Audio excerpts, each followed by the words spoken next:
চিননি ওই ব্যক্তিটাকে যদি তুমি নবীর সুন্নাত তরিকা মতো চলিয়া থাকো, তাহলে তুমি বলবা উনি তো আমার সেই মায়ার নবী যাকে দুনিয়াতে দেখতে পারি নাই, যার কথা উলামায়ে কেরামদের মুখে মুখে শুনতাম। উলামায়ে কেরামের মুখ থেকে শুনিয়া শুনিয়া নবীর সুন্নত দাঁড়ি রাখলাম, নবীর সুন্নত টুপি পরলাম। এই কথা শোনার পর আল্লাহ বলবে, ও ফেরেশতা, ওরে আর ডিস্টার্ব করবা না, ওর কবরের মধ্যে জান্নাতের বাতাস চালু করিয়া দাও। পক্ষান্তরে যদি তুমি নাফরমান হইয়া কবরে যাও, যখন প্রশ্ন করবে তখন তুমি বলবা হা হা লা আদিরি, আমি কিছুই জানি না। আল্লাহ বলবে, ওরে জাহান্নামের আগুন জ্বালাইয়া দাও। ও দুনিয়ার মধ্যে থাকিয়া আমার নিয়ামত ভোগ করেছে, এরপরেও আমাকে ডাক দেয় নাই। সূর্যের আলো ভোগ করেছে, চাঁদের আলো ভোগ করেছে, জমিনের ফসল ভোগ করেছে, এরপরেও আমি আল্লাহরে একবার ডাক দেয় নাই। ওরে আজকে জাহান্নামের আগুনের মধ্যে ফালাইয়া দাও। ফেরেশতারা অর্ডার পাইয়া এই বান্দাকে জাহান্নামের মধ্যে ফালাইয়া দিবে।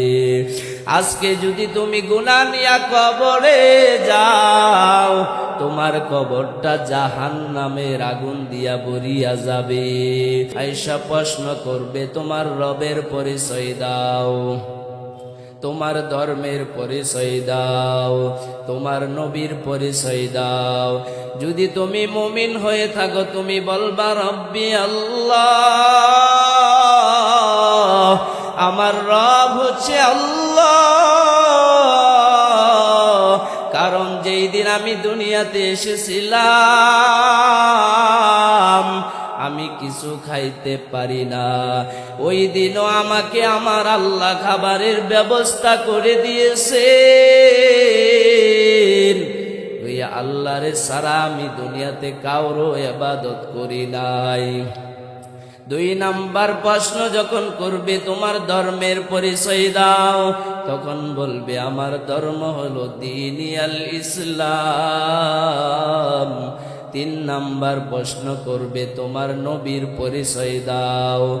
মায়ার নবীকে দেখাইয়া বলবেন, চিননি ওই ব্যক্তিটাকে যদি তুমি নবীর সুন্নাত তরিকা মতো চলিয়া থাকো, তাহলে তুমি বলবা উনি তো আমার সেই মায়ার নবী যাকে দুনিয়াতে দেখতে পারি নাই, যার কথা উলামায়ে কেরামদের মুখে মুখে শুনতাম, যার কথা উলামায়ে কেরামের মুখে শুনতাম। উলামায়ে কেরামের মুখ থেকে শুনিয়া শুনিয়া নবীর সুন্নত দাঁড়ি রাখলাম, নবীর সুন্নত টুপি পরলাম। এই কথা শোনার পর আল্লাহ বলবে, ও ফেরেশতা, ওরে আর ডিস্টার্ব করবা না, ওর কবরের মধ্যে জান্নাতের বাতাস চালু করিয়া দাও। পক্ষান্তরে যদি তুমি নাফরমান হইয়া কবরে যাও, যখন প্রশ্ন করবে তখন তুমি বলবা হা হা লা আদিরি, আমি কিছুই জানি না। আল্লাহ বলবে, ওরে জাহান্নামের আগুন জ্বালাইয়া দাও। ও দুনিয়ার মধ্যে থাকিয়া আমার নিয়ামত ভোগ করেছে, এরপরেও আমাকে ডাক দেয় নাই। সূর্যের আলো ভোগ করেছে, চাঁদের আলো ভোগ করেছে, জমিনের ফসল ভোগ করেছে, এরপরেও আমি আল্লাহরে একবার ডাক দেয় নাই। ওরে আজকে জাহান্নামের আগুনের মধ্যে ফালাইয়া দাও।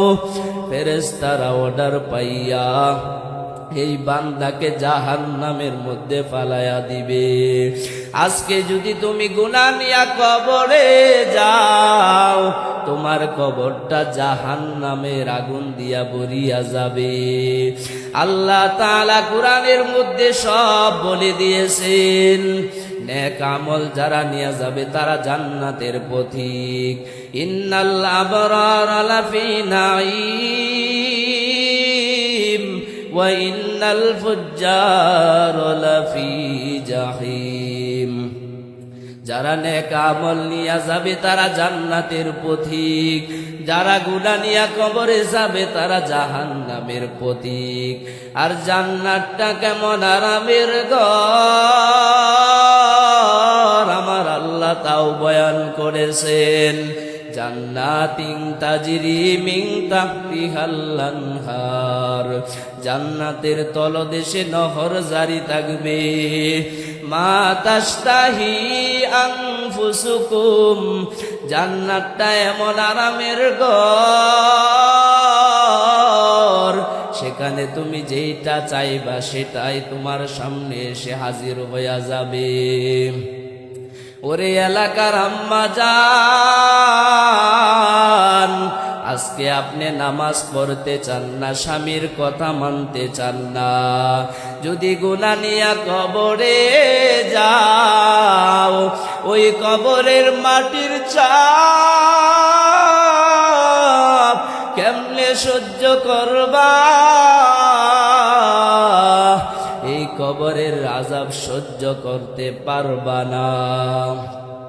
পা যদি দুইটা আগাইয়া দাও, আমি তোমার পায়ে হাত রেখে বলে যাই, আর নবীর সুন্নত দাড়ি কাটিয়া নবীরে কাদাইও না। নামাজ কাজা করিয়া আল্লাহরে নারাজ করিও না। মা বাবার অবাধ্য হইও না। ওরে যুবক, এই ৬০-৭০ বছরের জিন্দেগি কিছুই না। পরকালে যদি শান্তিতে থাকতে চাও, ইবাদত করিও। ইবাদত করিয়া যদি আমার আল্লাহরে বন্ধু বানাইয়া কবরে যাইতে পারো, তোমার চিন্তার কোনো কারণ থাকবে না।